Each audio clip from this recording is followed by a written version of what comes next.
Uma parte da química que tem tirado o sono de muitos estudantes é a química orgânica. Mas muita calma nessa hora. Até porque, embora seja bem complexa, ela não é tão difícil de se entender. Por isso, nós vamos procurar de um modo simples, claro e direto, tentar esclarecer alguns pontos relacionados a esta matéria da química. Então preste bastante atenção nessa introdução, porque ela é base para tudo aquilo que você vai aprender a respeito desse assunto. Vamos começar lá do início, por assim dizer, né? Vamos chover no molhado. O que é a química orgânica? O que ela estuda? Dito de maneira bem direta, ela estuda os compostos que apresentam carbono em sua constituição. Só que temos que tomar cuidado porque existem algumas substâncias inorgânicas que também apresentam carbono em sua constituição, mas que não fazem parte, obviamente, da química orgânica. Por exemplo, nós temos o ácido carbônico, que é um ácido extremamente instável, formado principalmente por vapor d'água e gás carbônico proveniente da decomposição de matéria orgânica, queima de combustíveis, processo de respiração e assim por diante. Nós temos o monóxido de carbono, que ele é um gás extremamente tóxico, incolor, letal para o ser humano, né, em determinadas concentrações. Carbonato de cálcio também. Essas substâncias elas são inorgânicas, mas existem outras que possuem carbono em sua fórmula e não fazem parte do estudo da química orgânica.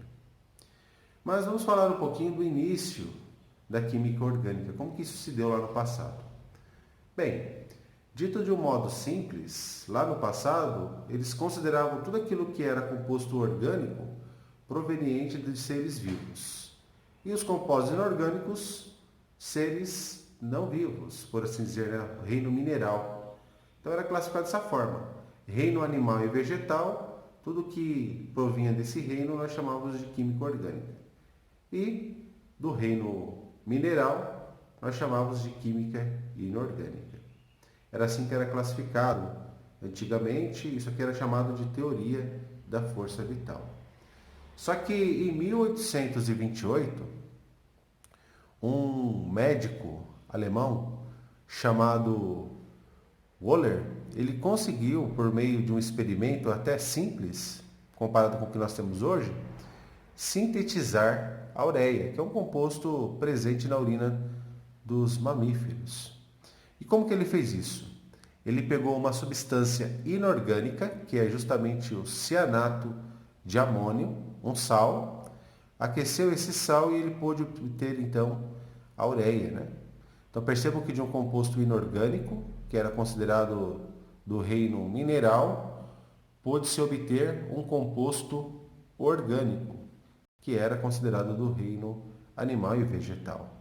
Aqui então caía a teoria da força vital.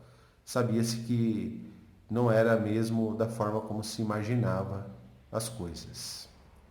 Mas vamos falar um pouquinho a respeito de algumas características gerais ou principais dos compostos orgânicos. A primeira característica que nós queremos destacar, e ela é muito importante, é que o carbono é tetravalente. Isso significa que ele é capaz de realizar 4 ligações covalentes.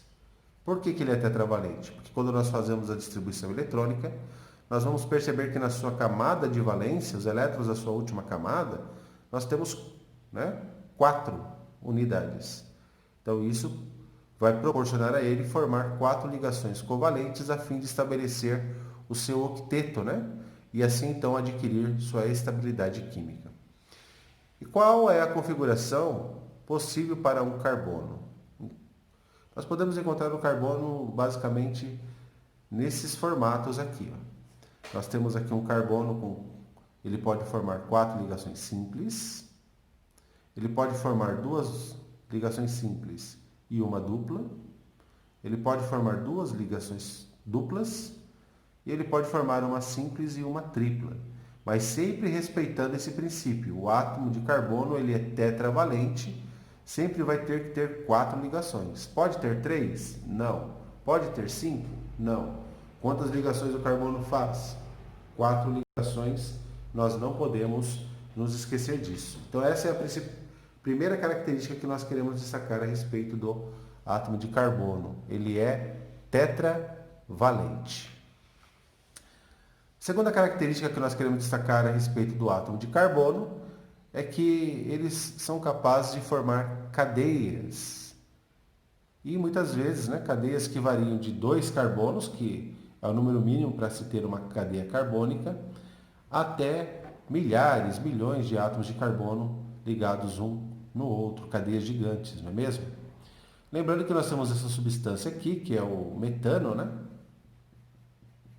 Metano proveniente, por exemplo, do processo de obtenção de petróleo, é o gás natural, nós podemos chamar assim, Gás veicular também.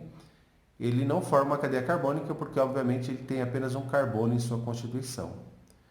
Nós já falamos que os átomos de carbono formam cadeias quando nós temos mais de 2 átomos ligados. Então, vai variar de um mínimo de 2 a milhões de carbonos ligados entre si. Isso é muito importante. Outra coisa que tem que ficar bem clara é que muitas vezes quando nós representamos a fórmula dos compostos orgânicos, aqui é uma fórmula estrutural, porque mostra a estrutura desses compostos, ele sempre vai, ou na maioria dos casos, vai apresentar átomos de hidrogênio ligados nessas lacunas aqui. Muitas vezes a gente não coloca para não perder tempo quando a gente representa a fórmula estrutural completa. Mas sempre respeitando aquela lógica, de que os átomos têm que adquirir estabilidade. Então, quando nós pegamos o átomo de hidrogênio e seu número atômico e fazemos a distribuição em camadas, nós percebemos que na sua única camada, que é a camada K, tem apenas um elétron, mas a camada K se estabiliza com 2 elétrons. Então, esse átomo de hidrogênio, ele possui aqui uma valência, e essa valência vai proporcionar a ele fazer ligações com outros elementos, como por exemplo com o carbono, formando pares de elétrons, a fim de que ele adquire sua estabilidade química. Nós sabemos que quando um átomo ele tem 2 elétrons na sua camada de valência, nesse sentido aqui, no caso do hidrogênio, no caso do hélio, por exemplo, é porque adquiriu estabilidade química.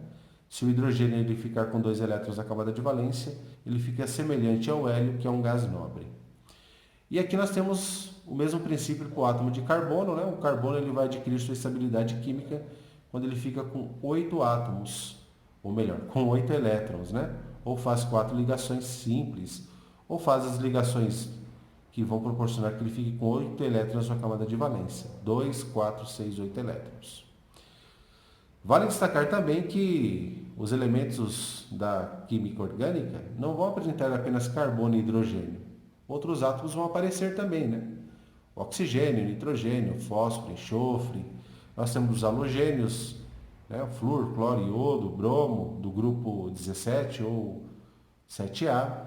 Alguns metais, como ferro e mercúrio, que vão se apresentar também ligados a esses elementos, derivados, vão se apresentar ligados na cadeia carbônica. Nós vamos falar um pouquinho mais a respeito disso um pouco para frente. Então, vimos aí a segunda característica dos compostos orgânicos, eles são capazes de formar cadeias.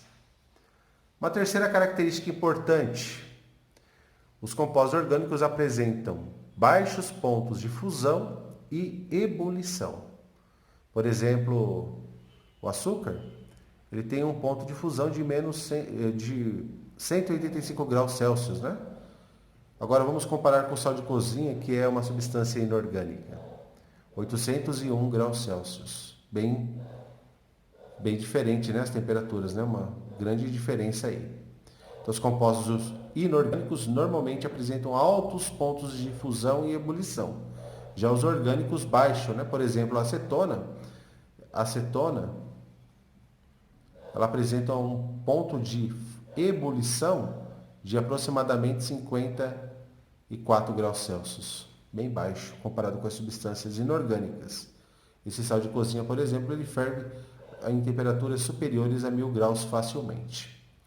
Outra característica dos compostos orgânicos é que eles apresentam combustibilidade. Isso significa que muitos deles podem ser utilizados como combustíveis, são inflamáveis, Temos aí o exemplo clássico do etanol, da gasolina, que são compostos orgânicos e são utilizados como combustíveis nos automóveis. E por fim, nós queremos falar sobre a classificação do átomo de carbono em uma cadeia. Vimos que uma cadeia carbônica, ela é a união de dois ou mais átomos de carbono. Pode variar de um mínimo de 2 e pode até conter milhões de átomos de carbono ligados entre si. Os átomos de carbono dentro dessa cadeia carbônica, eles vão ser classificados em primários, secundários, terciários e quaternários. Por exemplo, quando nós pegamos essa cadeia, vamos classificar os átomos primários, né? Os carbonos primários aqui. Quem são eles? Podemos dizer que são esses aqui, ó, os que estão na extremidade. Ó. Esse é primário, esse é primário, esse é primário, esse também, esse e esse. Todos das pontas nós podemos dizer que são primários. Mas nós temos que tomar cuidado, porque os carbonos primários nem sempre estarão ligados a apenas um átomo de carbono. Pode acontecer uma situação assim também, né? Nós temos aqui um átomo de oxigênio no meio da cadeia carbônica, que mais tarde nós vamos ver que isso é um heteroátomo, um átomo diferente de carbono na cadeia carbônica.